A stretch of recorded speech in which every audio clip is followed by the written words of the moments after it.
আজ বানাবো পনিরের একটা সহজ আর হেলদি রেসিপি, একদম অল্প তেলে আর বিনা মশলায়। সামান্য সাদা তেল গরম করে ছোট ছোট করে কাটা আলু, ফুলকপি আর গাজর 2 মিনিট ভেজে নেব।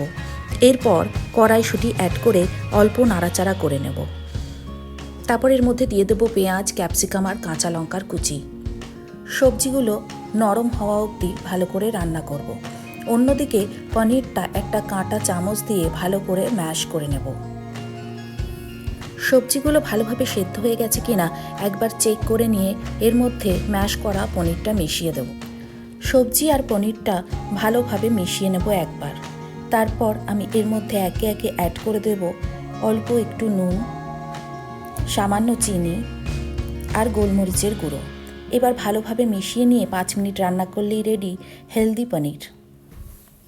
এরকম আরও রেসিপি পেতে সাবস্ক্রাইব করতে ভুলবেন না।